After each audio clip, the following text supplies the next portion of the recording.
Ontem à noite eu fui conhecer a hamburgueria, pizzaria Lagoinha. Muito 10, aleluia. Mas o mais importante foi a comunhão com os irmãos, a gente conversar bastante. Deus é bom, né? Uma alegria, né? Ver a Kelly nesta manhã aqui, fazia um tempinho que não nos vemos. Nossas histórias são misturadas de anos, fazem parte, Kelly, Luciano, família, da minha história, bem peculiar, minha história no Brasil, que é peculiar, e Deus permitiu que eles fizessem parte dessa história, né? Então são muito queridos, amamos muito vocês. Foi uma boa palavra, maravilhosa nesta manhã, ouvindo a Kelly. Fazia tempo que eu não havia falar, né? E foi realmente de abençoar nossos corações. Quantos foram abençoados pela palavra nesta manhã? Amém? Eu quero pegar aonde a Kelly terminou e nós vamos dar mais alguns passos, né? Nós vamos acrescentar algo e espero em Deus que seja algo de Deus para a tua vida, para a minha vida, para nossas vidas. Algo vai mudar ao teu respeito. Amém? Você pode dizer isso a alguém que está ao seu lado? Algo vai mudar a teu respeito. Aleluia. Agora diga para o outro lado: Deus vai mudar algo sobre você. Quantos creem nisso? Quantos querem receber algo de Deus nesta manhã? Quantos querem sair daqui com algo mudado da sua vida? Amém. Nós vamos fazer como ontem à noite alguns paralelos. Nós vamos usar um texto muito especial. No livro de Números, capítulo 17. E permita-me trazer algumas pedras preciosas, né? Agora você entende o que são as pedras, né? Então nós vamos trazer algumas pedras preciosas, que você vai agarrar elas, vai dormir com ela, até se tornar a coluna, e Deus vai fazer algo poderoso na sua vida. Aleluia. Uma história sobre o povo de Deus, o povo de Israel pelo deserto, andando com Moisés, Arão e toda aquela multidão. E capítulo 17 nos relata um incidente muito especial, muito estranho, mas muito poderoso. Quando, num contexto do que eles viviam, o tempo não permitirá a gente falar um pouco mais desse contexto, Deus decide intervir de uma forma muito inusitada, e ele chama Moisés a fazer algo muito estranho, mas por detrás daquilo que nós vamos ler daqui a pouco e meditar, estão algumas verdades do reino de Deus, algumas verdades de como Deus lida conosco e como nós lidamos, nosso relacionamento com Deus Pai, com Deus Filho, com Deus Espírito Santo. E a minha oração é que Deus nos concedesse o espírito de sabedoria e de revelação, para que possamos conhecê-lo mais. E nesta de conhecê-lo mais, de entender e de nos acreditamos apropriar para nossas vidas, algo certamente vai mudar a nosso respeito. Você pode abrir comigo em Números capítulo 17.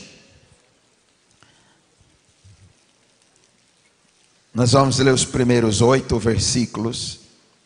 Diz assim: diz o Senhor a Moisés: fala aos filhos de Israel e recebe deles bordões. Nessa versão da revista, a outra versão usa a palavra vara. Eu vou usar vara porque é mais fácil, a gente não costuma falar bordões. Então, recebe deles varas, uma pela casa de cada pai de todos os seus príncipes, segundo as casas de seus pais, isto é, 12 varas, e escreve o nome de cada um sobre a sua vara. Porém o nome de Arão escreverá sobre a vara de Levi, porque cada cabeça da casa de seus pais terá uma vara. E as porás na tenda da congregação perante o testemunho, onde eu vos encontrarei. A vara do homem que eu escolher, essa florescerá. Assim farei cessar de sobre mim as murmurações que os filhos de Israel proferem contra vós. Falou, pois, Moisés aos filhos de Israel, e todos os seus príncipes lhe deram varas, cada um lhe deu uma, segundo as casas de seus pais, 12 varas, e entre elas a vara de Arão. Moisés pôs essas varas perante o Senhor na tenda do testemunho, e no dia seguinte Moisés entrou na tenda do testemunho, e eis que a vara de Arão pela casa de Levi brotara, e tendo achado os gomos, produzira flores e dava amêndoas. Somente até aqui. Depois Deus pediu que deixasse essa vara de Arão dentro da arca da aliança.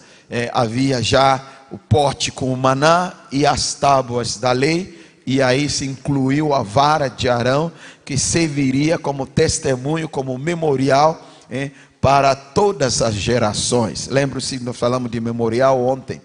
Então, a vara de Arão. Aqui, o que estamos vendo que tinha acontecido, o povo tinha passado por algumas situações, e sempre quando eles passavam por alguma situação um pouquinho adversa, provocava algumas reações, comportamentos, atitudes. E uma delas muito forte era as murmurações. Eles reclamavam, murmuravam, resmungavam, questionavam, criticavam. E isso foi por muitas vezes. Nós vamos falar um pouquinho sobre como esse comportamento ainda de vez em quando se manifesta em nós. E numa dessas vezes, no capítulo 16, tinha tido uma intervenção de Deus em relação a Corá e seus amigos, numa situação de confronto, uma situação de afronta contra a autoridade de Moisés, contra os princípios estabelecidos por Deus, e eles tinham sido mortos de uma forma muito trágica. Para não bastar, provocou mais ainda murmurações, e o povo começou a murmurar contra Moisés e contra Arão, porque desta vez Arão não falava nada. Arão é uma figura muito interessante para estudar na Bíblia, mas eu não vou entrar ali, senão vou perder meu tempo nesta manhã. Mas Arão era para falar por Moisés, e depois ele começou a falar pelo povo, e ele teve que passar algumas adversidades difíceis, quando ele até perdeu filhos, e ele aprendeu a não falar e ficar em silêncio. E quando ele fica em silêncio, o povo se levanta contra ele e começa a murmurar, a criticá-lo juntamente com Moisés. E Deus diz: essa murmuração não é somente contra vocês, Moisés e Arão, mas também contra mim. Então eu vou fazer algo para remover essas murmurações por dentro do povo. E então Deus instrui a Moisés o que fazer. Ele diz: pega de cada tribo, de cada casa dos seus pais, uma vara que representaria cada um dos líderes, os cabeças das casas dos pais das tribos. Faz menção à paternidade, mas eu não vou entrar nisso, mas haviam pais sobre eles.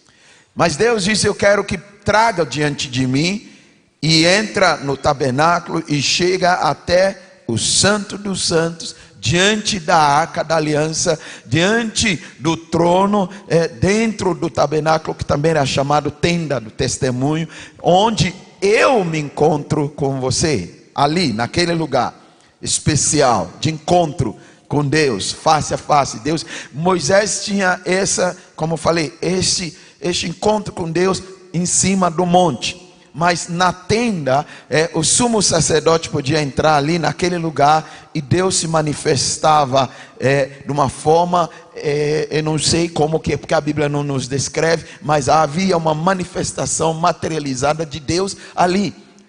E Deus diz: coloca essas varas, 12 varas, cada uma representando a tribo, a casa dos pais e os cabeças dessas casas, dessas tribos, as pessoas. E para a casa de Levi, a tribo de Levi, coloca a vara de Arão sobre aquele lugar. 12 varas.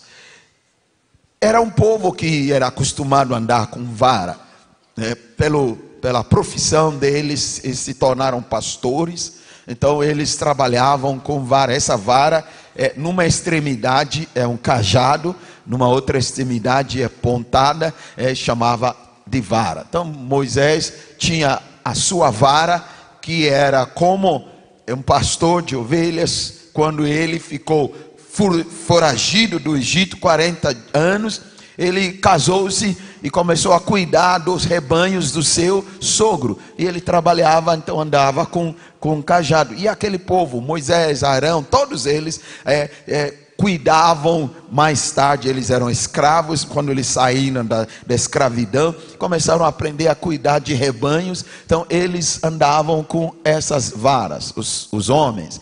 Algumas das mulheres também eram pastoras, então era algo comum. E as varas eram feitas de ramos de árvores.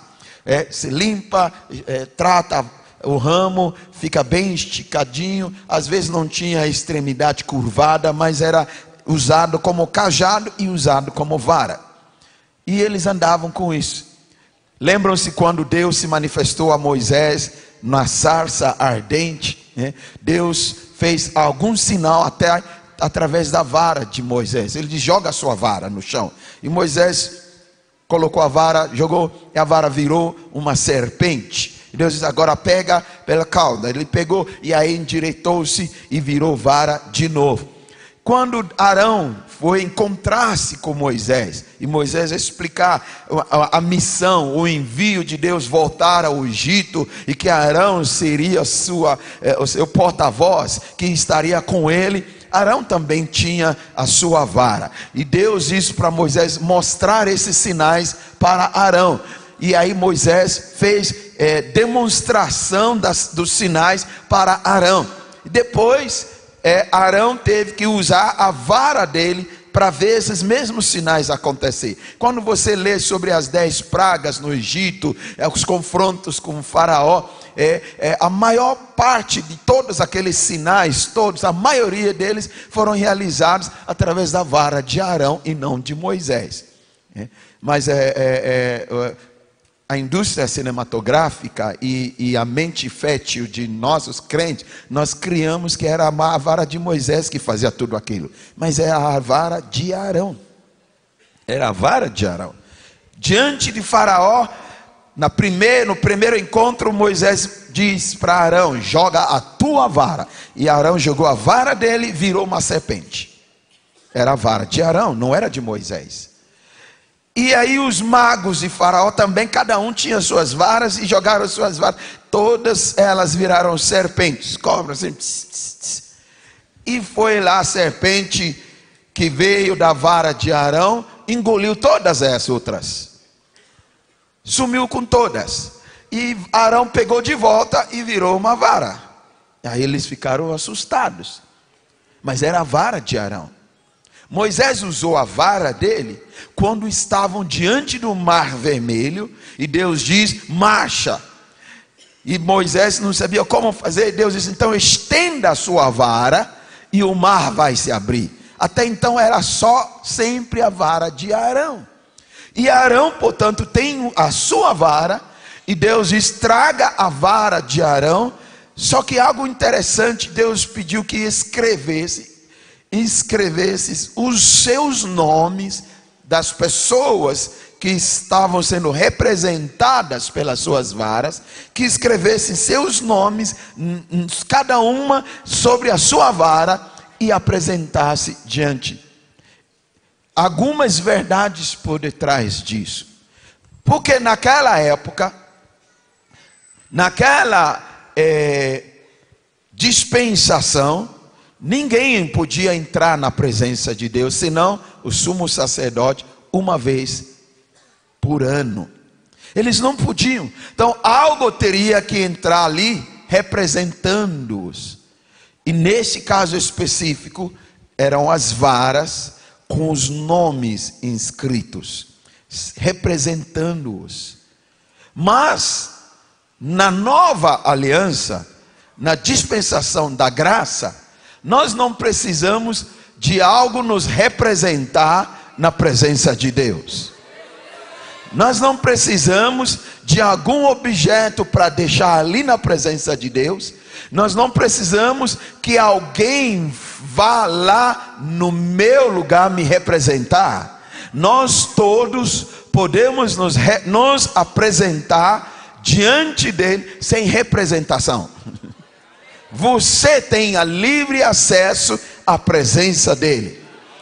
Deus, na nova aliança, em Cristo Jesus, nos aceitou todos nós, e nós podemos chegar ali. A palavra de Deus diz: podemos chegar ao trono da graça e alcançar graça no tempo oportuno. Nós todos temos acesso pleno e constante à presença de Deus. Aliás, não é num lugar específico onde ele está, e eu vou lá, eu vou ter acesso à sua presença, embora ele se manifesta em alguns lugares. Na realidade, Deus quer que eu entenda que a presença dele está dentro de mim 24 horas, e eu estou ali com ele sempre.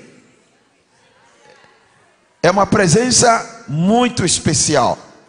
Muitos de nós conhecemos a presença passiva. Existe a presença passiva. Deus está em todo lugar, Deus está aqui, Deus está... Mas não há uma interação. E existe a presença ativa, onde eu saio daquele lugar de passividade e eu começo a ter uma interação com a presença de Deus. Algo vai acontecer ao teu respeito, vai mudar algo a partir desse dia. Eles poderiam então ser representados ali. E Deus diz: eu vou fazer algo, e a vara que eu escolher vai florescer. Deixaram as 12 varas, representando cada um deles, Arão também. E no dia seguinte, quando Moisés volta e puxa as varas, ele percebe algo, e ele tem que mostrar isso para todo o povo, que a vara de Arão tinha brotado, inchado de gomos, florescida e produzida amêndoas, tudo numa só vez, num só dia. E Deus estava usando aquilo como uma manifestação do que ele faz com a vara que ele escolher. Naquela época, algumas coisas aconteciam bem contrário da nossa dispensação. Eles tiveram que se apresentar, fazer coisas, obedecerem todas as regras, praticar todas as leis, ter toda a performance, para aí Deus escolher. Então o que Deus diz? Tragam as varas, e a vara que eu escolher, e eu quero terminar com as murmurações. Na nova aliança, no Novo Testamento, na pessoa e somente na pessoa de Jesus, é o contrário. Nós não produzimos, nós não fazemos alguma performance, nós não temos que obedecer todas as leis e praticar todas as regras e todos os princípios. E isso vai dar nó em algumas pessoas aqui nesta manhã, porque nós pregadores estamos muito acostumados de sempre trazer princípios. 5 princípios para mudar a sua vida. 7 princípios para ter uma família bem-sucedida. E aí nós sempre trazemos cartilha, né? Se você fizer isso, fizer aquilo, aí Deus vai agir na sua vida. Isso é velha aliança. Amém? Isso é velha aliança. Velha aliança, se você fizer assim, aí Deus vai se agradar de você, e Deus vai escolher você, e Deus vai te abençoar. Jesus já cumpriu tudo isso. Nele, quando eu estou nele e ele em mim e eu acredito nele, eu não preciso mais produzir nada. Eu não sou abençoado, escolhido por Deus porque eu cumpri a cartilha, tantos princípios, mas é porque Jesus já cumpriu tudo e eu sou escolhido nele. Não é eu fazer para Deus me escolher, ao contrário, Deus já me escolheu e por isso que eu faço. Amém? Jesus diz: não fostes vós que escolhestes a mim, eu vos escolhi para que vá e deis fruto. Não é você produzindo, dando fruto, que me faz escolher você. Ele diz: não, eu já escolhi você e por isso você vai dar fruto. Aleluia. Por isso você vai dar, porque você já foi escolhido. A Bíblia diz: dos que ele de antemão conheceu, ele os escolheu. Você já foi escolhido. Aleluia. Em Cristo Jesus, você é a escolha de Deus. Mesmo que você não produziu nada, e você não vai precisar produzir coisa alguma, você tem que compreender a sua posição em Cristo Jesus, acreditar nisso, e isso que vai gerar o resultado na sua vida. Na vida cristã, na nova aliança, não é o trabalho, não é a performance, não é o esforço que leva você a ser vitorioso. É a sua entrega, é a sua rendição e exercer a fé em Cristo Jesus. É isso que produz resultado na nossa vida. A pastora Kelly falou da árvore produzir fruto sem esforço nenhum. E justamente isso. Mas nós fomos ensinados que eu tenho que me empenhar, eu tenho que me esforçar. De uma certa forma é maravilhoso, de uma certa forma sim, existe um empenho, existe um esforço, existe algo que eu faço. Mas não é por eu fazer que faz Deus agir na minha vida. Amém? É por Deus agir na minha vida, é por Deus já ter me abençoado, que eu produzo isso. É contrário. É por o Espírito Santo estar na minha vida, e Ele me conduzindo, e Ele me guiando, que vem o fruto.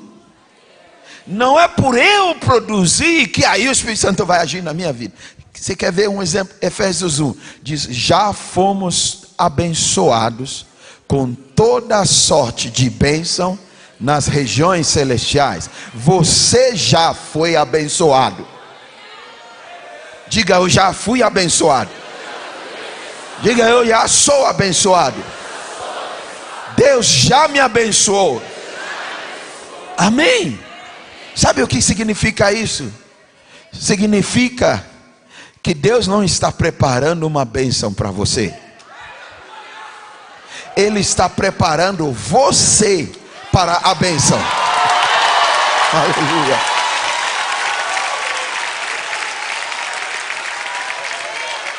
Ele está preparando você para a bênção.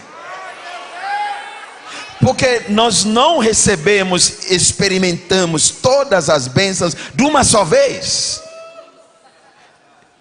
Eu não tenho essa capacidade ainda dentro de mim de trazer todas essas bênçãos para a minha vida uma só vez. Então a ação do Espírito Santo, por isso que ele veio, é trabalhar dentro de mim, para que eu possa experimentar tudo que Deus tem para a minha vida. Mas não porque eu vou fazer algo para que Deus depois me abençoasse. Deus não está esperando você apresentar algo para Ele te abençoar. Ele já te abençoou em Cristo Jesus. Todas as bênçãos lemontantes de Abraão já foram liberadas sobre você. Deus já abençoou você.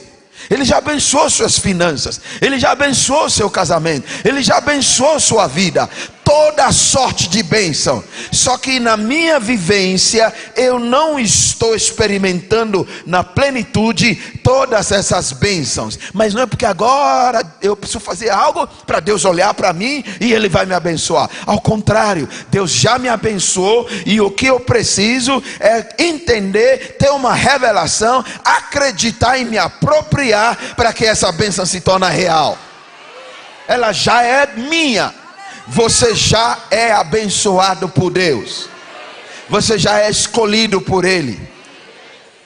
Mas na velha aliança, Deus diz: vocês vão fazer primeiro e eu vou escolher. A velha aliança, você vai produzir primeiro, você vai obedecer primeiro, você vai me amar primeiro, e eu vou te amar. Essa é a velha aliança. Amarás o Senhor teu Deus de todo o coração. É a velha aliança. Na nova aliança, Deus diz: eu amo você primeiro, e depois você vai me amar.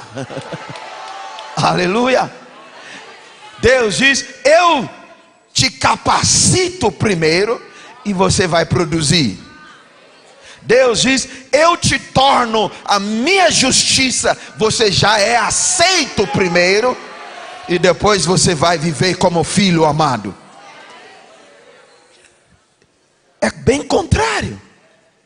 Só que Paulo diz que até hoje, quando é lida a velha aliança, há um véu sobre muitos. Nós vamos ler esse texto daqui a pouco. Porque muitos de nós estamos na nova aliança, mas vivendo como se fosse na velha aliança. Nós estamos em Cristo Jesus, mas vivendo como se eu tenho que obedecer todos os mandamentos, regras, leis e princípios, segundo eles, para eu poder alcançar. E nós não estamos entendendo. E Paulo diz: muitos ainda estão com véu sobre a mente e sobre o coração, mas quando se volta para Jesus, este véu é removido.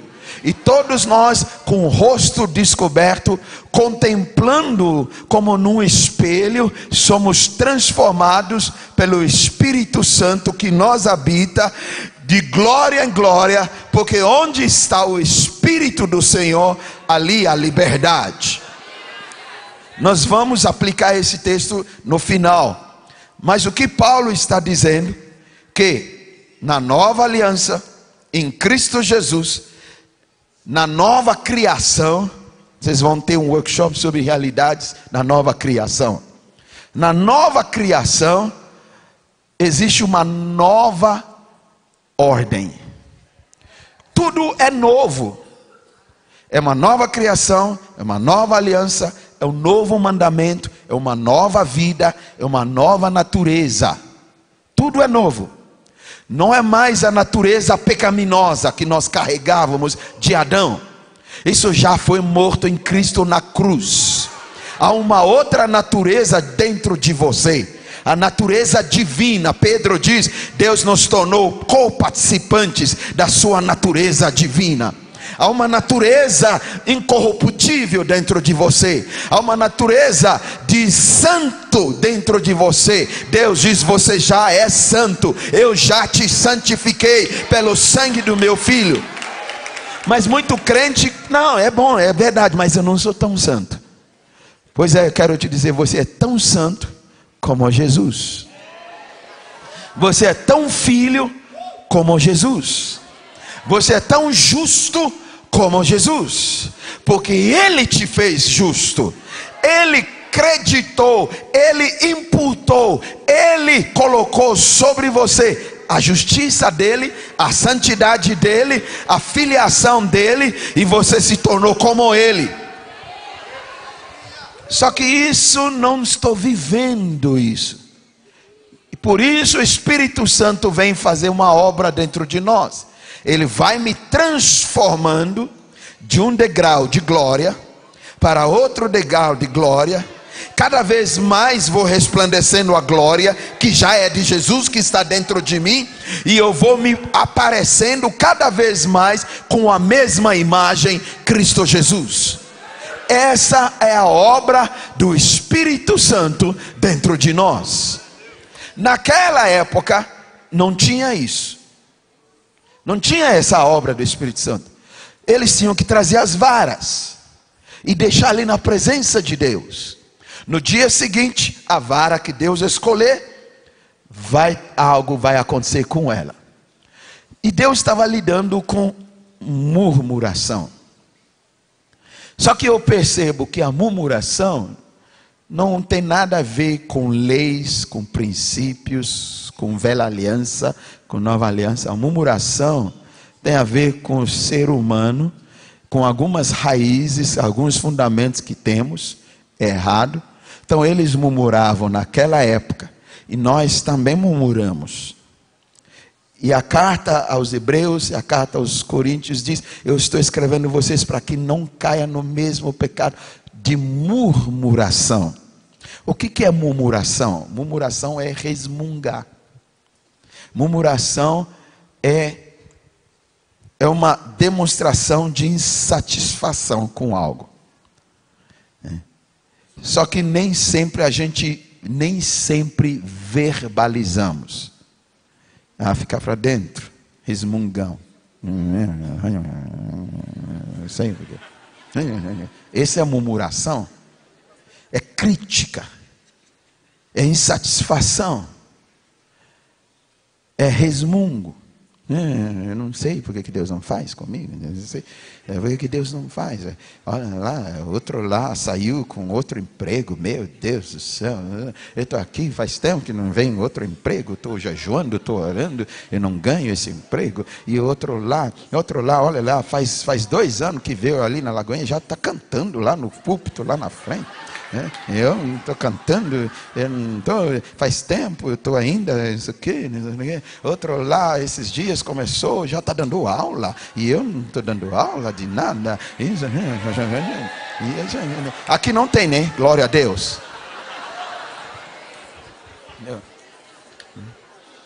É mais uma conferência que eu vou, mas ok, vamos pedir coisas, okay. Vai ter oferta, vai ter okay. Às vezes não falamos, mas falamos para dentro. E às vezes nossa mente voa assim rápido, e é murmuração, porque a murmuração está dizendo que algo está errado com o que Deus faz. Esse é o final, que a leitura, a murmuração é isso. Algo está errado com Deus. Só que como eu não consigo, por medo, porque eu tenho medo que vai fulminar. Então, nada está errado com Deus. Está errado com vocês. Entendeu? É isso que Deus falou. Deus diz: a murmuração parece que é contra vocês, mas é contra mim. Não é com você, Moisés. Não é com você, Arão. Estamos dizendo que o que Deus faz não é bem assim. Murmuração tem a ver com frustrações.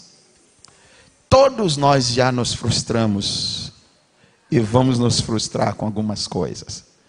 É a maneira que você lida com a frustração que gera murmuração. No final, murmuração tem a ver com incredulidade. Eu não acredito que Deus é bom.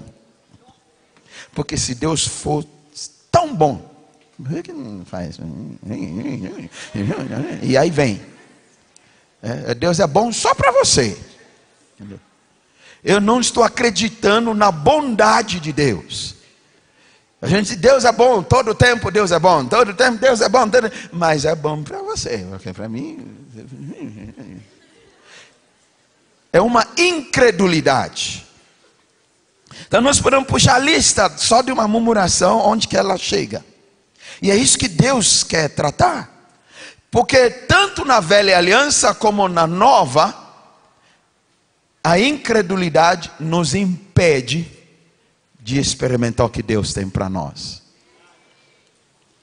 Se algo que vai me impedir de experimentar, não de Deus me abençoar, porque Ele já me abençoou, mas me impedir na minha própria vida de experimentar o que Deus tem para mim, chama-se incredulidade.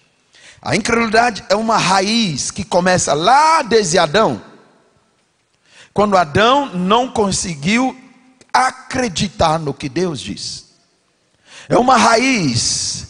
E que nós precisamos tratar com esta raiz. Ela desemboca em muitas coisas. Murmuração, frustração, doenças emocionais, desequilíbrios emocionais. Tem tudo a ver com o que e em quem você acredita. Você entender muito bem isso. Até para perdoar, você precisa exercer fé. Você sabia disso? Marcos 11, quando Jesus amaldiçoou a árvore. Ele diz, tenha fé, exerça a fé em Deus. E ele explica como que funciona a fé. Se tiver fé no teu coração e não duvidar, falarás com essa montanha e vai... E aí ele não termina onde nós terminamos. Mas Jesus não termina. Nós só terminamos aqui. Tudo que você crê, orando, que recebestes, já vai receber. E ponto final. Mas Jesus não terminou. Ele diz, e ainda quando estiver orando, perdoa quem tiver algo, quando você tiver algo contra alguém. Ele está falando sobre fé. E ele diz, eu tenho que perdoar. Numa outra ocasião, Jesus ensinando sobre perdão, Pedro diz, então aumenta a minha fé. Não há como eu experimentar, praticar, sem ser via a fé. Um dos maiores fundamentos para toda a vida cristã chama-se fé. Hebreus capítulo 11 nos traz traços do que é fé. O firme fundamento das coisas que se esperam.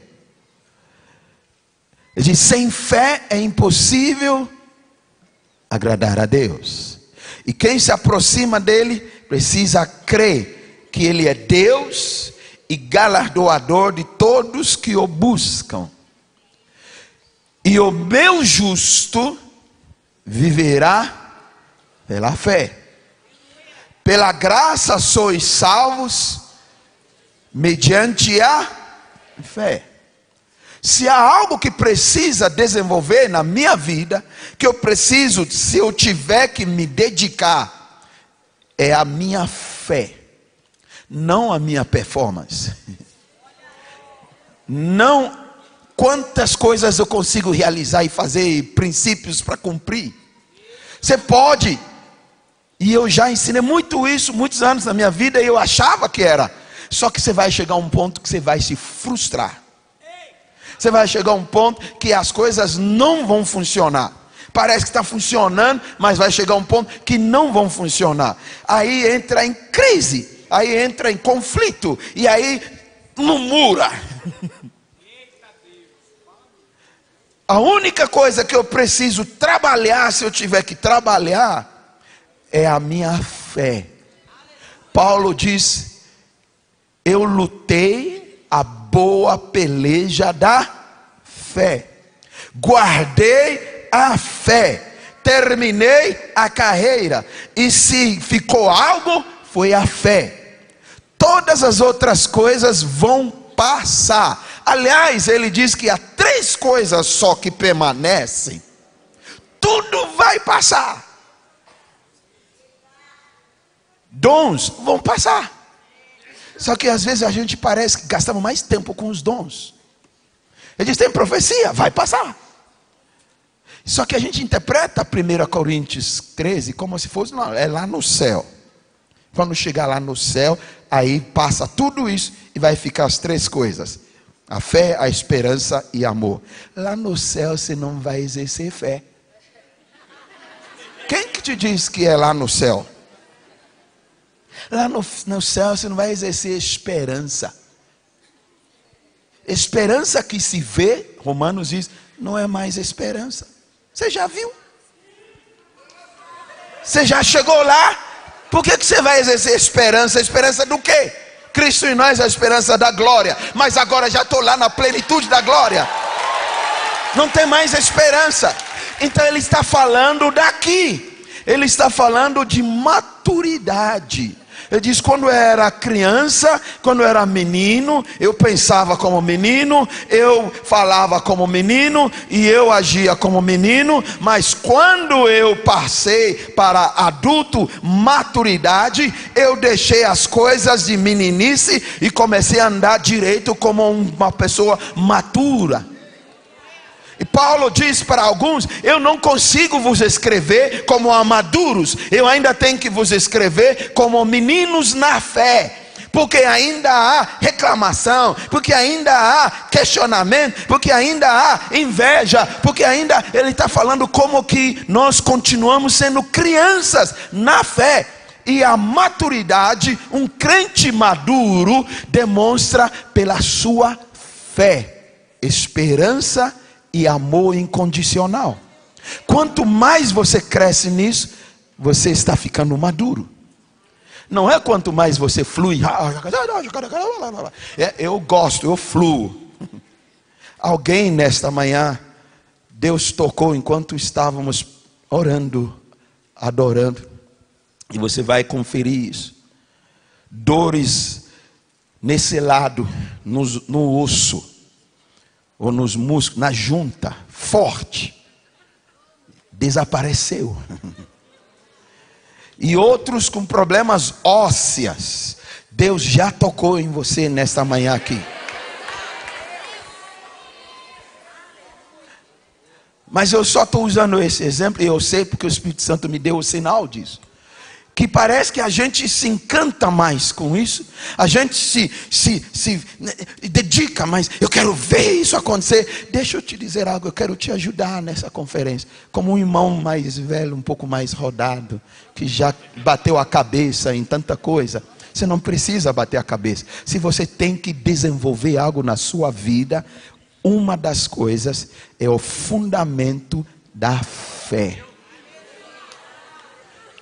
Acreditar. Será que eu acredito mesmo no que Deus disse? Para eu dormir com aquilo lá, eu tenho que acreditar. Será no que eu estou acreditando? Quando vem as situações, onde está a minha fé? Jesus contou uma parábola de orar sem cessar, mas ele termina dizendo: achará o filho do homem quando vier fé. Se há algo que você e eu precisamos se dedicar, é desenvolver a fé. A fé cresce, tem níveis. Ela começa como uma semente, mas ela cresce. E é isso que tem que ser, se eu tiver empenho, acreditar. Quanto mais eu estou crescendo em Cristo Jesus, mais fé eu tenho. Leia em Atos, fala dos homens cheios de fé, homens de fé. Eles acreditam. Então a fé é o oposto da murmuração. De eu acreditar que não importa o que está acontecendo em minha volta, nas circunstâncias da minha vida, o que eu sinto, o que eu não sinto, Ele está comigo. Ele é por mim, e se Ele é por mim, quem será contra mim? E mesmo que eu não vejo, Ele está à minha frente, e eu não preciso ver e sentir para andar com Ele, porque o justo anda com Ele mediante a fé. Você anda com Ele pela fé. E quando há murmuração, que gera frustração e complicação e resmungo e crítica, eu estou demonstrando incredulidade. Mas não tem problema, nós todos estamos ainda crescendo na fé. Então vai ter momentos de incredulidade, mas Jesus não vai me reprovar por um momento de incredulidade. Ele vai me fortalecer para crer nele. Ele chega para Tomás e diz: você não acreditou, mas eu venho para você ver e tocar. Agora você vai acreditar, Tomás. Mas muito melhor, mais bem-aventurados são aqueles que não vê e não tocam, mas creem. Creem. Mas creem. Certa vez, os discípulos, de verem tanto Jesus fazer, chegaram para Jesus e fizeram uma pergunta. Eles disseram: Senhor, mestre, o que devemos e precisamos fazer para realizarmos as obras de Deus? A mentalidade dele é: tem que fazer, eu tenho que realizar. O que mais estou precisando? E Jesus sentou com eles de uma forma muito simples. Ele disse: a obra de Deus é essa, que creiais naquele que Ele enviou. O quê? Eu não preciso fazer nada para realizar? Jesus diz: não. A obra de Deus é você crer naquele que Deus enviou. Quanto eu creio, vai gerar a obra de Deus. A fé é o que é acompanhada por obras, e não a obra acompanhada por fé. É colocar os carros na frente dos bois. Ele diz: fé sem obras é morta. Assim como o corpo sem espírito é morto. Só que o corpo não é mais importante do que o espírito. O espírito vive eternamente. O corpo sem o espírito já era. As obras vão e vêm, mas sem fé não é nada. É a fé que deve ser acompanhada por obras. Eu disse: porque somos salvos mediante a fé, para que andássemos nas obras que Ele de antemão prepara. É a fé que produz as obras. Só que muitas vezes nós estamos andando, dizendo que estamos andando em fé com Deus, estamos na nova aliança, mas nós queremos produzir a obra. Deixa eu te dizer algo: não é o quanto você jejua, não é o quanto você ora. E eu sou um homem de oração, quem me conhece sabe disso. E eu sou que nem Paulo, oro mais em línguas do que todos vocês aqui. Mas não é porque eu oro em línguas tantas horas que Deus age. Me custou para aprender isso. Porque eu vi Deus agir em dias que eu não orei nada. Você já viu Deus agir assim? Eu vi Deus agir num dia que eu estava ruim para chuchu. Eu vi Deus tocar pessoas, e aí que algumas pessoas se enganam. Eu vi Deus fazer grandes milagres quando eu tinha acabado de pecar. Você já passou por uma situação assim? Então, quem te mandou dizer que não, quanto mais que você se santifica, você faz, que Deus vai operar? Não, Deus faz por amor. é por amor. Só que nós nos enganamos e outros caem no outro extremo. Então eu vou aprontar, que Deus vai fazer.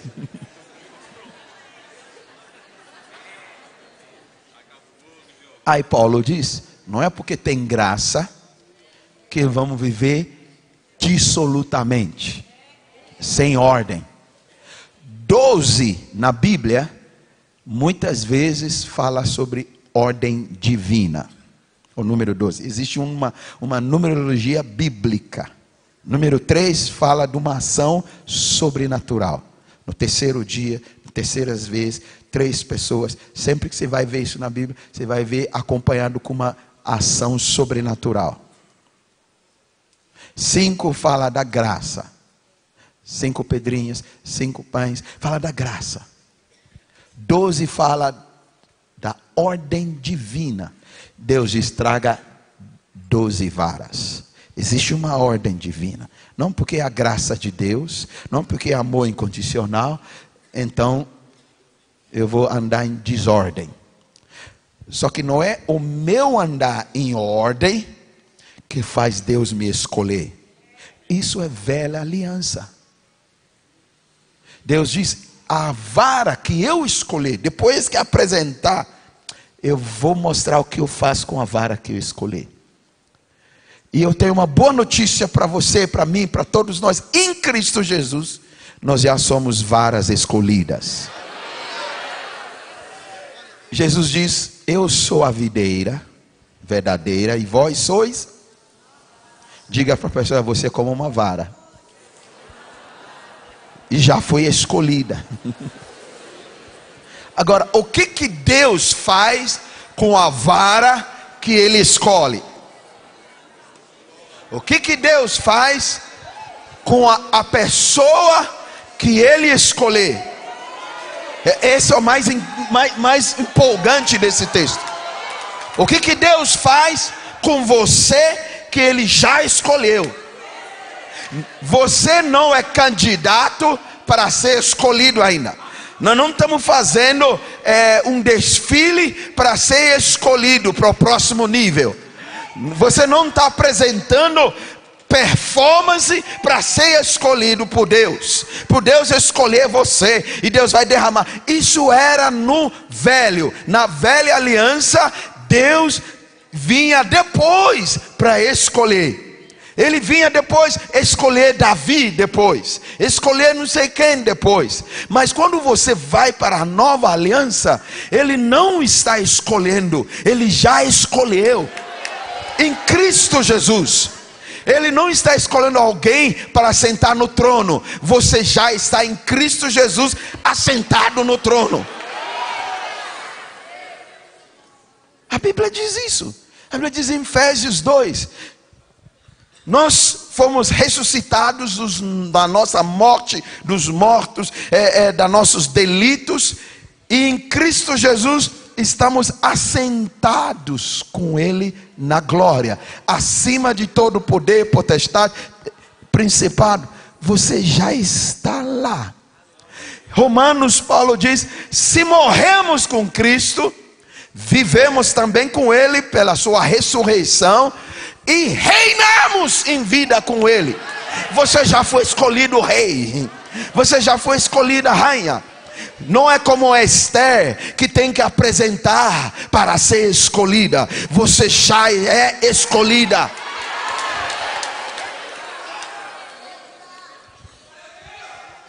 Não preciso eu fazer para que Deus olhe para mim, para que Deus me escolha, para que Deus me separe, para que Deus me retire, para que Deus faça algo especial com a minha vida. Essa é a velha aliança. E Paulo diz, mesmo até hoje, por isso que confunde, mesmo até hoje há um véu cobrindo os olhos, a mente e o coração quando se lê a velha aliança, porque tem crente dizendo que está na nova, mas vivendo segundo a velha aliança. A velha aliança é quanto mais você fizer, você vai ser escolhido. Quanto mais você se dedicar, quanto mais você lutar, quanto mais você se posicionar contra o pecado e renunciar, e Deus vai fazer na sua obra, a sua obra em sua vida. é mentira. Não é a verdade da nova aliança.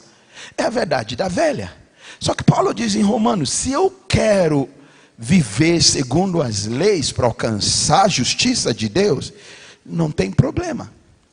Eu posso optar por isso. Ninguém tem que se julgar. Só que tem um porém. Você tem que cumprir todas.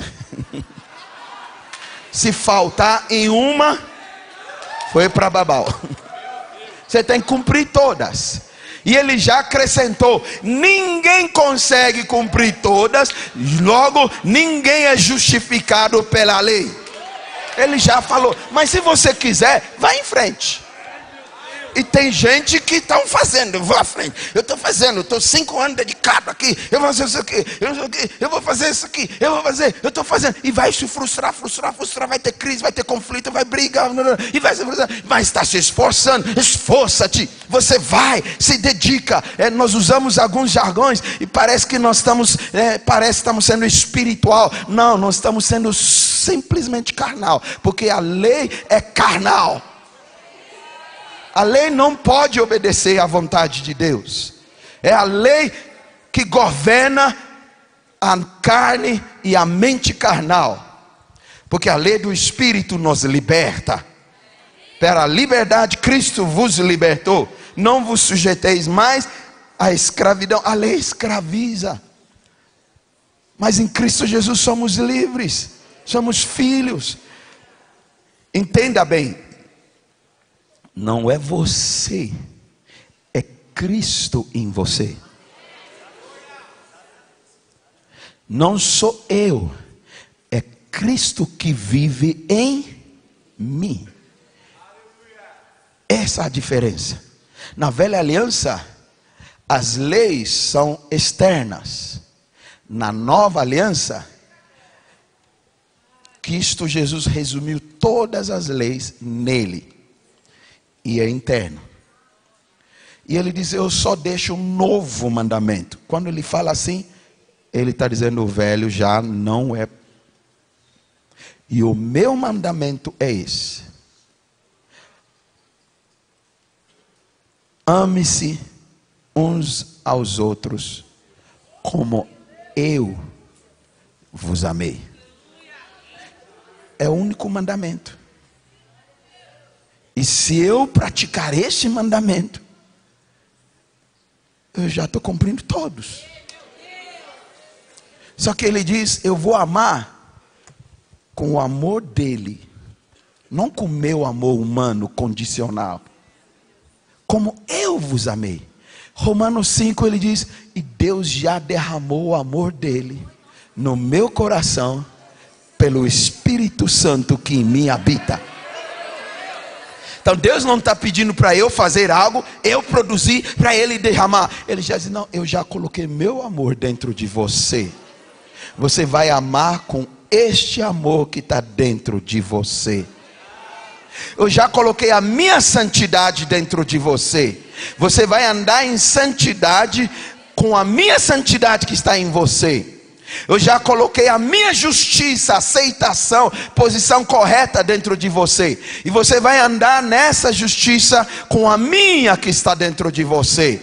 Eu já te fiz filho e herdeiro juntamente com Cristo. Você vai andar nesta herança que eu já te dei. Eu já te abençoei com toda sorte de bênção. E você vai andar nessas bênçãos todas. E a única forma de trazer isso para a minha realidade é a exercer a minha fé. Se você crê, verás a glória de Deus. O que Deus faz com a vara? No caso, vara de Arão, que ele está escolhendo. 4 coisas aconteceram com a vara de Arão. Essas 4 coisas vão acontecer com você. Porque você é uma vara escolhida. Aleluia. Diga: eu sou vara escolhida. Primeiro, a vara de Arão brota. Porque você é escolhida em Cristo Jesus. E não por performance, não por fazer algo, não por ser melhor do que o outro, não por você se dedicar mais do que o outro. São consequências e não os pré-requisitos. Você brota. Onde quer que você vá e você é plantado, você brota. Porque Deus já escolheu você. Só que essa é a ação do Espírito Santo. Estamos falando sobre o Espírito Santo nessa conferência. O Espírito Santo me faz brotar. É a obra do Espírito Santo dentro de mim. O lugar onde o Espírito Santo mais trabalha é dentro de mim, mais do que fora de mim. Para fora é para tocar as pessoas, para servir. Os dons, manifestações é para edificar a fé de alguém. Para dentro ele trabalha transformações. E a transformação tem um único alvo: eu ser como Jesus. Ele é a expressa imagem da glória de Deus. Você quer ver glória sobre a vara? Há uma glória maior. Coríntios, Paulo fala: se a lei veio com glória, mesmo que ela desvanecia e ia morrer e só levava a condenação no final, porque a lei só produzia condenação e morte, mas mesmo assim veio com glória, de manifestações assim no deserto, tanta coisa, e o rosto de Moisés brilhar. Ele diz: quanto mais a glória do Espírito Santo.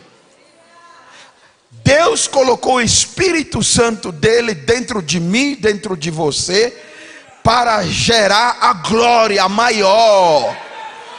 Uma glória maior. E a glória não são as manifestações externas de cura, de libertação, de ressurreição, eu já passei por tudo isso ao longo da minha história. Vi morto ressuscitar, já vi tanta coisa, mas Deus me fez entender. Você acha que isso é glória? Isso é glória limitada. A glória mesmo é a transformação que eu faço dentro de você, até você parecer com Jesus.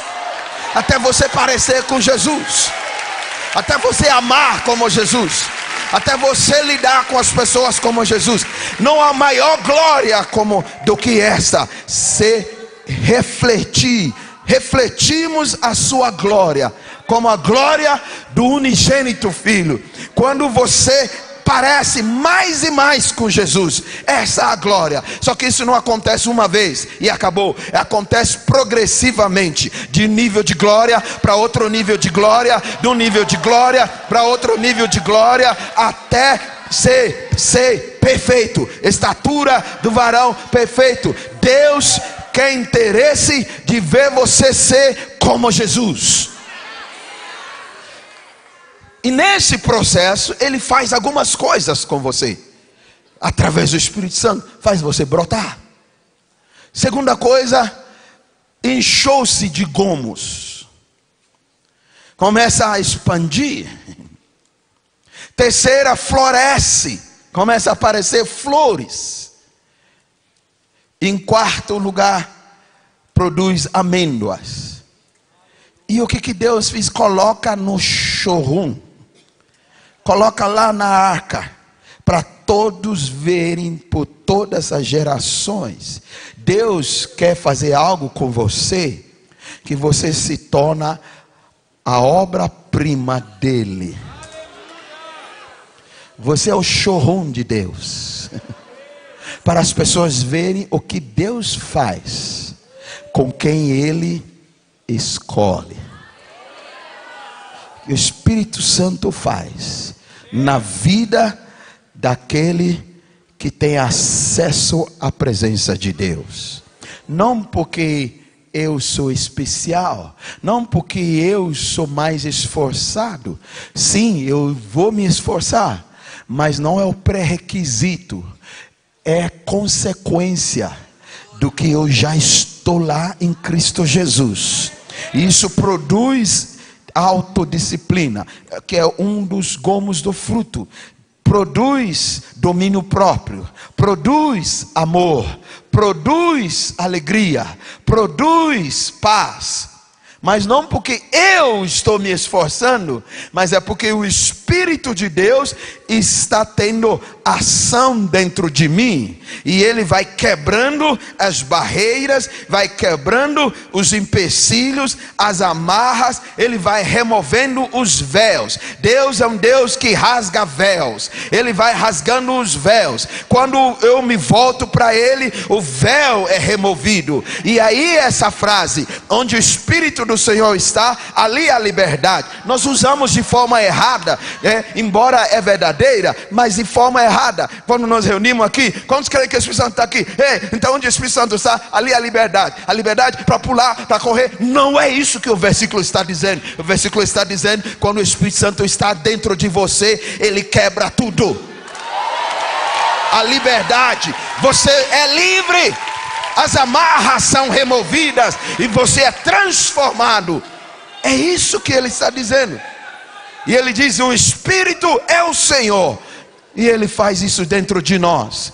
Ele faz você brotar, florescer, produzir gomos e dar fruto. Ele faz a sua vida ser uma vida frutífera. Eu preciso terminar.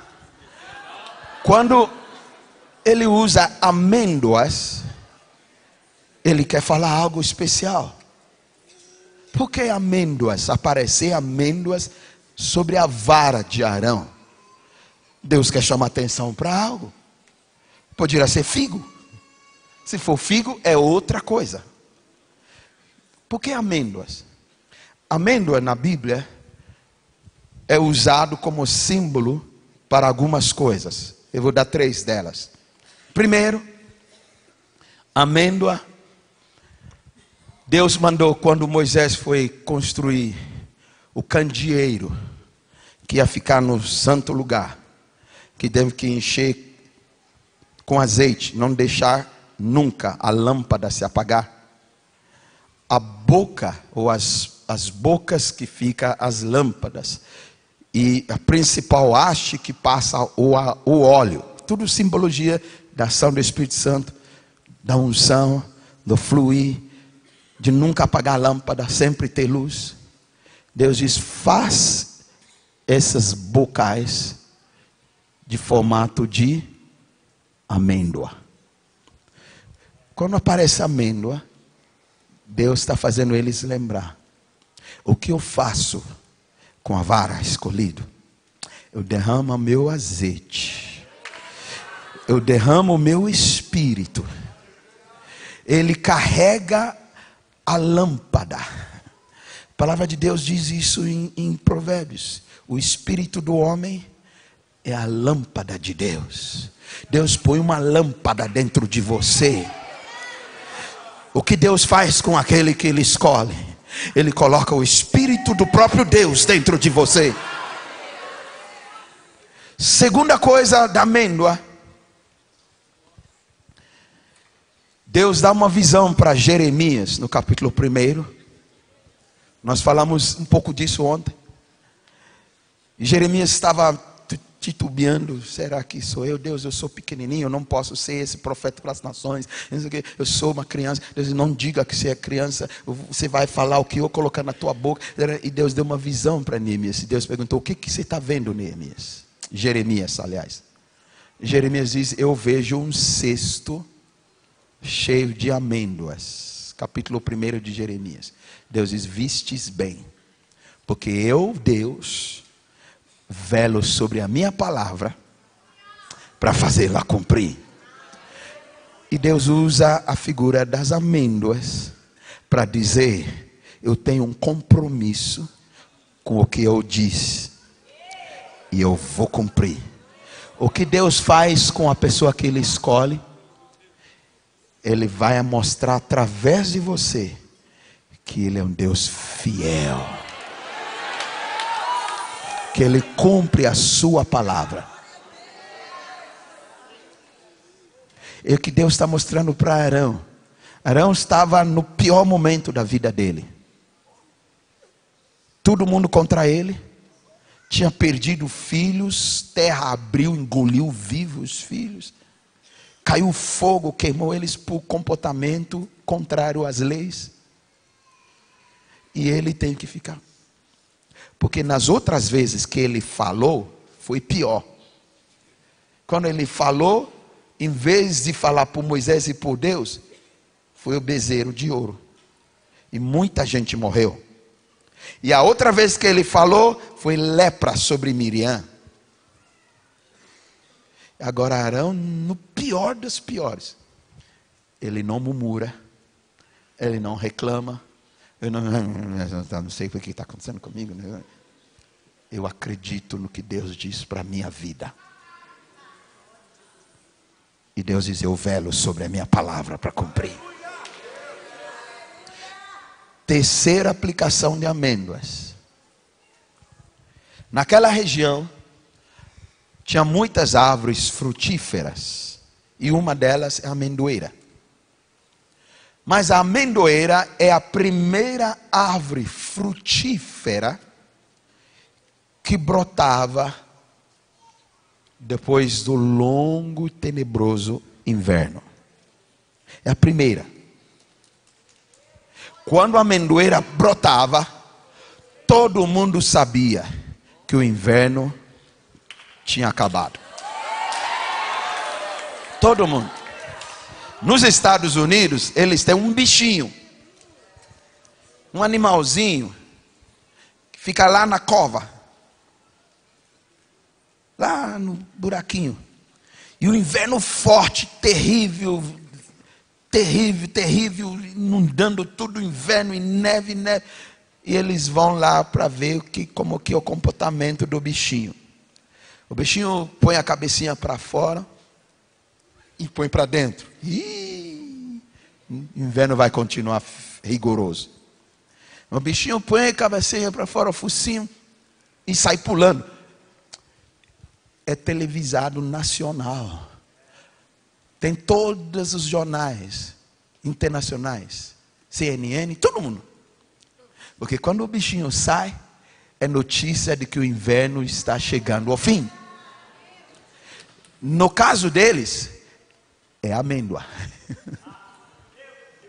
Quando Deus faz brotar amêndoa, Ele está dizendo: Arão, o teu inverno chegou ao fim.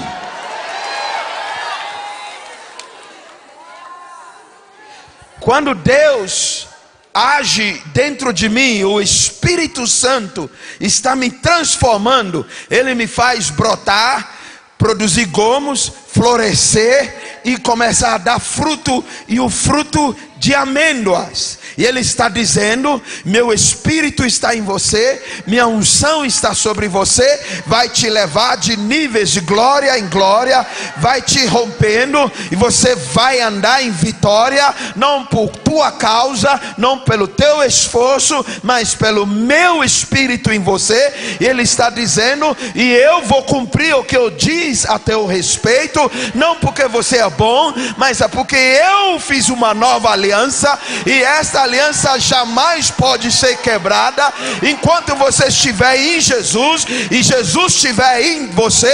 Tudo que pedires crendo, você receberá, para que a tua alegria seja maior. Eu vou cumprir. E ainda você tem que saber que o seu inverno infernal, rigoroso, já chegou ao fim. Já acabaram, moça.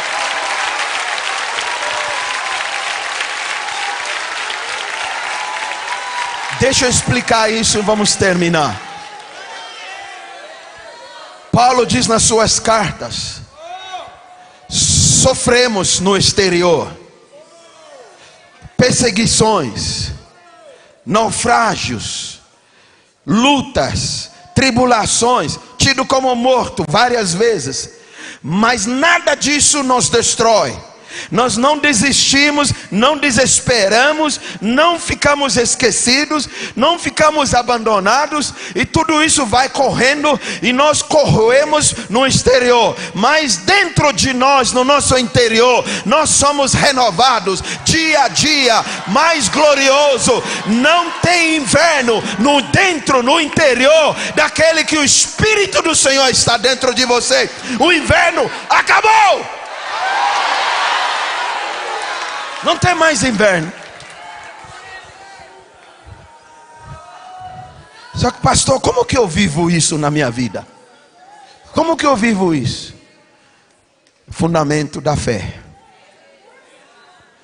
O que vai fazer a diferença entre o que está escrito e o que eu estou vivendo. A ponte chama-se fé.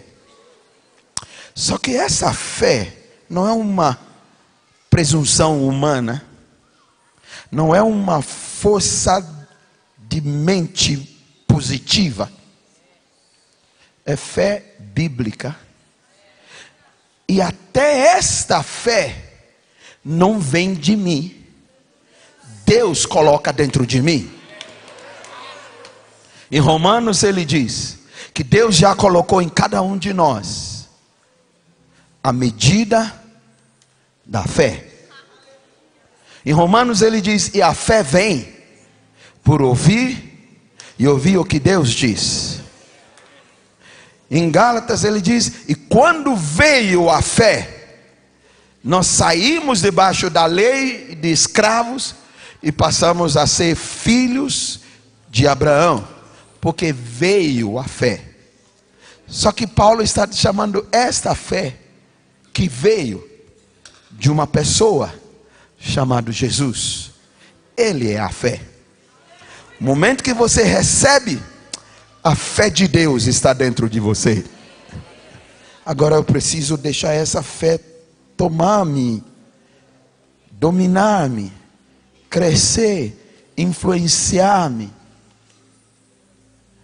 Quanto mais eu ando mediante a fé, quanto mais eu acredito, não nas coisas, não nos eventos, não nas circunstâncias, não da forma como eu penso e eu acho, mas eu acredito no que Ele diz e quem Ele é.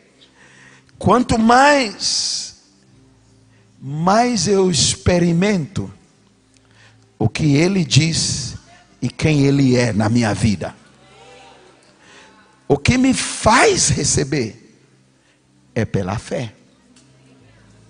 Nós recebemos tudo mediante a fé. Muitas pessoas Jesus curou, muitas pessoas tocando, outras tocando nele, outras Jesus dando um comando, mas houve muitas outras, e João diz que não cabe tudo que Jesus realizou. Eles só colocaram poucas páginas, porque o que ele realizou, se for para escrever, não terá livro suficiente no mundo inteiro. Então Jesus é muito mais coisa do que nós imaginamos. Para muita gente, Jesus dizia assim: a tua fé te curou. Você nunca vai encontrar em todos os relatos Jesus dizer: é o meu poder que te curou. Embora liberou poder. A mulher que sofria de hemorragia tocou nele e sentiu virtude, poder, unção. Mas Jesus virou para ela: você sentiu a unção? É meu poder, está te curando. Não. Jesus diz: a tua fé. Porque todo mundo estava tocando, empurrando, havia uma multidão, mas só ela exerceu fé. Não era o toque. Porque o toque, Pedro diz: ué, Senhor, está todo mundo te tocando. Quando você diz alguém me tocou? Nós barramos no Senhor. Não é o toque. Não é eu vou tocar. O que ela acreditava, ela dizia: se eu tocar nele, eu serei curada. É esta fé que fez ela experimentar. Se eu permitir o Espírito Santo agir na minha vida, eu serei transformado de glória em glória, porque eu acredito na obra do Espírito. Jesus diz: quando Ele vier, Ele vos guiará em toda a verdade, Ele vos ensinará todas as coisas, e Ele tomará o que é meu, eu digo que é meu porque o Pai me deu, e vô-lo revelará. Ele vos dirá coisas futuras. Coríntios, ele diz: o Espírito Santo é quem conhece a mente de Deus e o coração de Deus, e Ele nos revela essas coisas. Não falamos com palavras humanas, mas palavras dadas pelo Espírito Santo. E ele termina dizendo: o Espírito, quem fala pelo Espírito Santo e é guiado pelo Espírito Santo, julga todas as coisas, e ele não é julgado por nada e por ninguém, porque nós temos a mente de Cristo. Onde está essa mente de Cristo? Está no Espírito Santo que está dentro de você. Paulo diz: nós não sabemos orar como convém, nós temos fraquezas. Pastora Kelly leu esse texto. Ele diz: mas o Espírito Santo intercede por nós, e ele ora segundo a vontade de Deus, porque Deus, que sonda os corações, sabe o que há na mente do Espírito Santo, e ele está dentro de você. A questão é se você vai se submeter, render, entregar-se pela fé e deixar o Espírito Santo fazer algo em você. Algo vai mudar a teu respeito a partir deste dia. Você vai brotar, você vai florescer, você vai produzir fruto. Diga para alguém ao seu lado: olhe bem para mim, algo está mudando ao meu respeito. Você vai ver alguém diferente do que você conhecia. Chegou o meu tempo de brotar, de florescer e de produzir fruto. E você vai olhar e vai dizer: uau!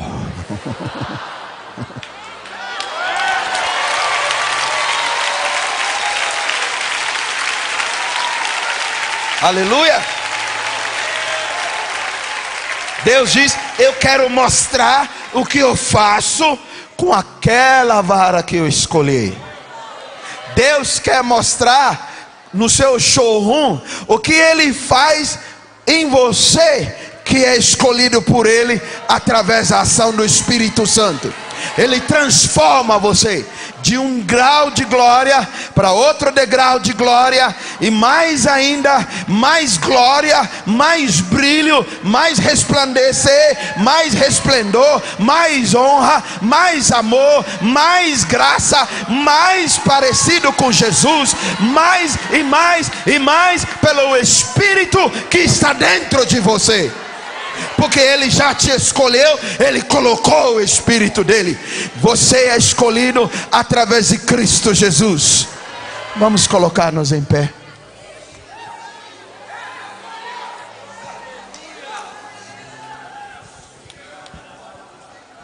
O Espírito Santo é a própria pessoa de Cristo. Em outros lugares ele é chamado o Espírito de Cristo. E o Espírito Santo é a própria pessoa de Deus. Em outros lugares das Escrituras ele é chamado o Espírito de Deus. Ele é chamado o Espírito da verdade. Embora são três distintas pessoas, esquecemos muitas vezes que é uma pessoa só. É o próprio Deus, é o próprio Jesus Senhor, e o Espírito Santo é uma só pessoa, mas de uma forma sobrenatural que vai além do nosso entendimento humano. São três em um. Tem horas que manifesta diferentemente, os três distintamente, Mas tem hora que só um, e é o próprio Deus, é o próprio Filho e é o próprio Espírito.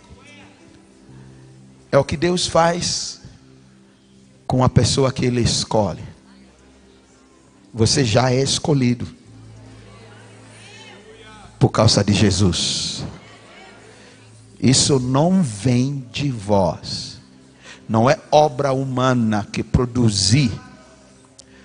Pare de pensar e achar que é através do seu muito fazer que Deus vai olhar para você. É através do seu muito fazer que você vai vencer o pecado. Você não vence pecado por muito fazer, esforço e dedicar. Isso chama-se justiça própria.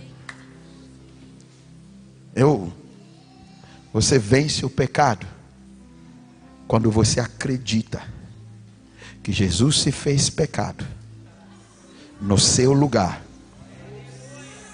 e você se tornou a justiça de Deus. Quando você para de se ver como pecador. Você é pecador quando não tem Jesus, quando não tem uma nova natureza. Mas quando entra a natureza nova, a natureza de Deus, você não é mais pecador. Você é filho. Você é justiça de Deus. Porque é essa nova pessoa que vai morar lá nos céus. E lá não tem pecador. Você não é. Mas dá nó na cabeça. Eu sou pecador pela graça. Você era. A Bíblia diz: quando o Espírito Santo vier, primeira coisa ele convence é do pecado. Mas ele não para lá. Depois ele convence da justiça. O que é justiça? Você não é mais pecador. Você é aceito perante Deus. Não é pela obra das suas mãos. É pela graça que Jesus pagou no preço na cruz. E o Espírito Santo precisa me levar para essa realidade. Já saí de pecador, agora eu sou justo. Justificado, pois perante a Deus temos paz com Deus. A justiça traz paz. Paz com Deus. Mas ele não para ali. Ele diz: depois o Espírito Santo me convence do juízo. Mas não juízo meu. Oh, vai pesar a mão. Não, leia o texto. Ele diz: do juízo. Porque o inimigo já foi vencido. Ele já foi julgado. O que o Espírito Santo quer me convencer? Que aquele bichinho que eu tanto achava que ele vai satanar a minha vida, que está atrapalhando, que está fazendo um monte de coisa, ele quer que eu entenda e acredito que ele já foi julgado. Ele já foi derrotado. Ele já foi vencido. Ele é um cachorro vira-lata sem dente. Anda ao seu redor, rugindo como se fosse leão, mas ele não é como se fosse. Porque dentro de mim o verdadeiro leão está.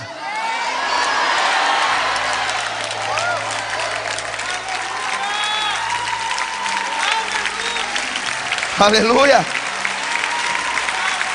Por isso João, na sua epístola, ele diz: filhinhos, eu vos escrevi para que sabeis vós que já vencestes o mundo, porque maior é aquele que está em vós do que aquele que está no mundo.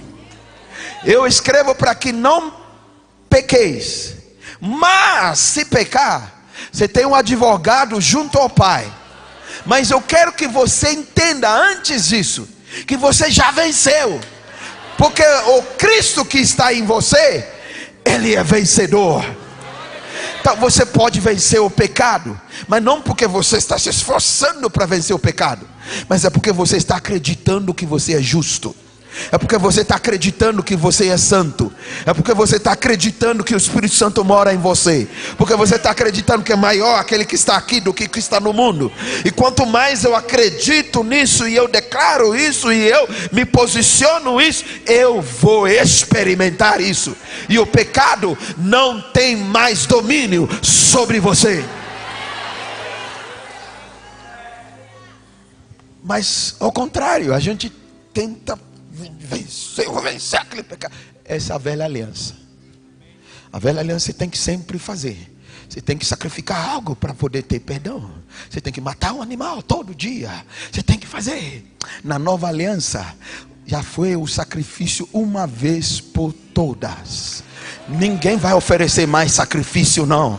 Jesus já ofereceu. E o sacrifício dele ainda vale até hoje.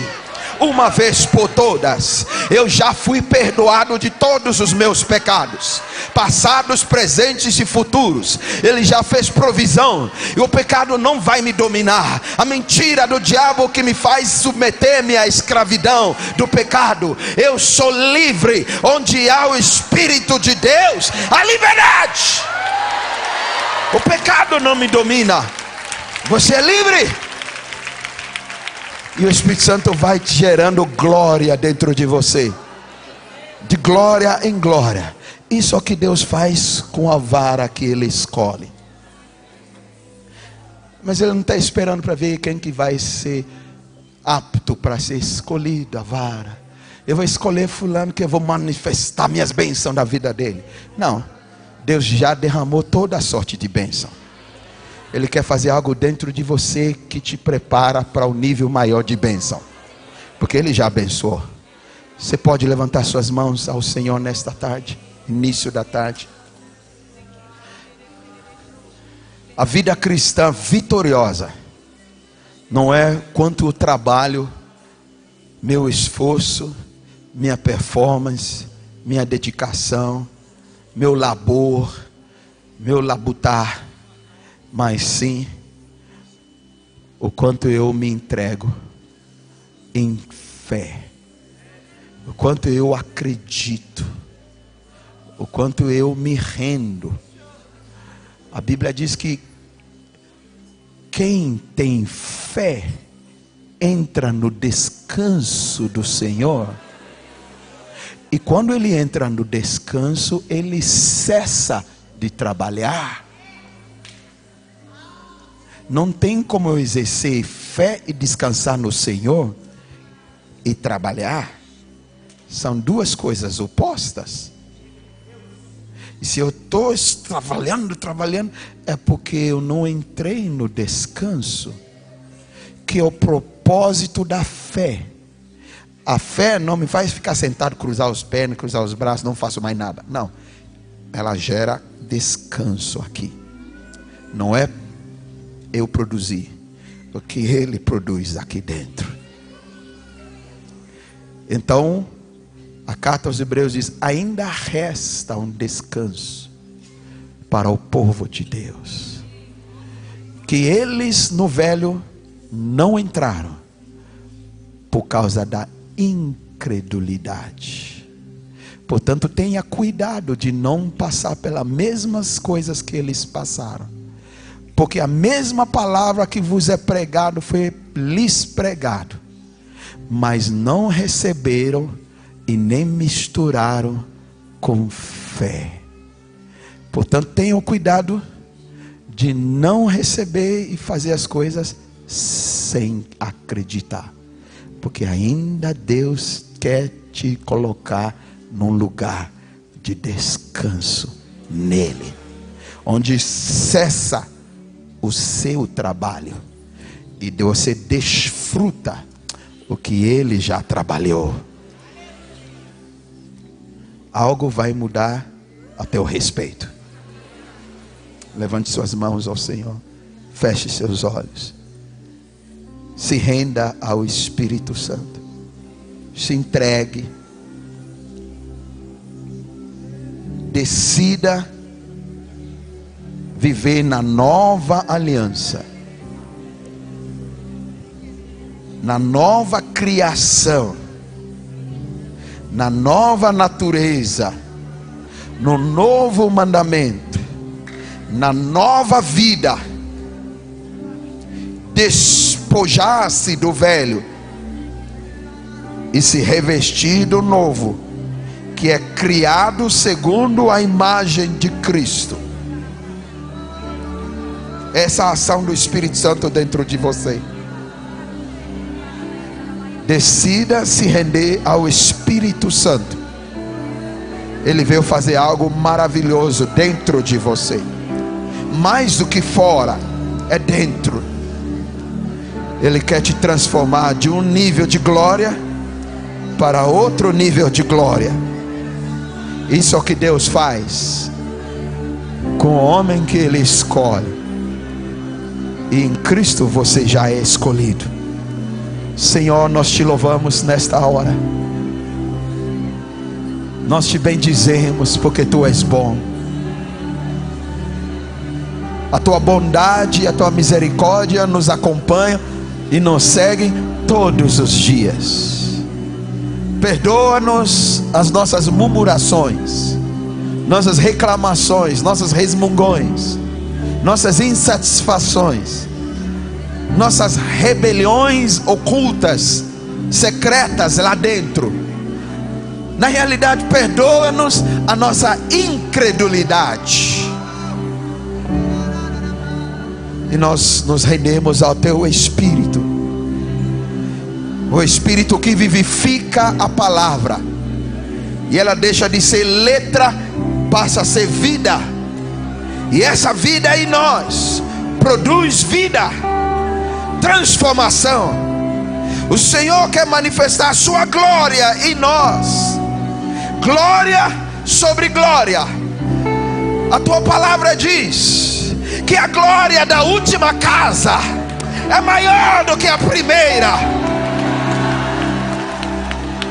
A primeira casa é feita por mãos humanas, mas a segunda, última casa é feita no Espírito, no coração, pelo Espírito Santo. E a Sua glória é muito maior. Deus, queremos refletir esta glória.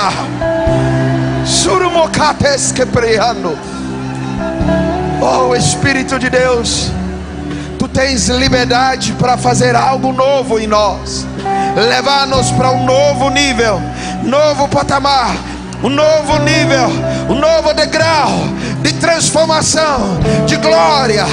Onde havia ódio, onde havia inveja, onde havia murmuração, onde havia crise, onde havia, ó Deus, conflito, onde havia morte, onde havia sequidão, onde havia inverno, está chegando o fim. Porque Tu és, ó Espírito de Deus, Tu és a primavera dentro de nós. Por onde fluem as águas do rio, tudo brota, tudo floresce. E quando o Espírito está fluindo dentro de mim, não há mais inverno, a primavera, tudo floresce, tudo brota, tudo produz fruto. Deus, Teu Espírito está dentro de mim. No nome de Jesus. E quero Te louvar, quero Te agradecer nesta manhã por aquilo que Jesus já conquistou na cruz. E eu posso desfrutar isso mediante a fé. Senhor, se há algo que eu preciso trabalhar na minha vida, se há algo que eu preciso pelejar na minha vida, se há algo que eu preciso me empenhar, é desenvolver a minha fé. E no fim poder dizer como Paulo: combati o bom combate da fé, guardei a fé. Deus, levanta-nos homens e mulheres cheios de fé, que acreditam no que o Senhor diz, no que o Senhor realizou e no que o Senhor faz dentro de nós. Eu acredito no nome de Jesus. E nós vamos ver a manifestação da Sua glória nas nossas vidas. E nós seremos o showroom, dentro de casa, dentro de trabalho, dentro da célula, dentro da igreja, no ônibus, na fila do banco, no mercado, no campo de futebol, onde quer que estejamos, o showroom de Deus, manifestando a glória, muito maior do que a glória da velha aliança, que é revelado pelo Espírito de Deus dentro de nós. Obrigado, Senhor, porque eu creio que pela liberação dessa palavra, algo vai mudar a respeito de muitos a partir de hoje. Serão irreconhecidos por aquilo que vão começar a refletir, vão refletir a glória de Deus. Aleluia! Você pode dar um brado de vitória ao Senhor nesta manhã.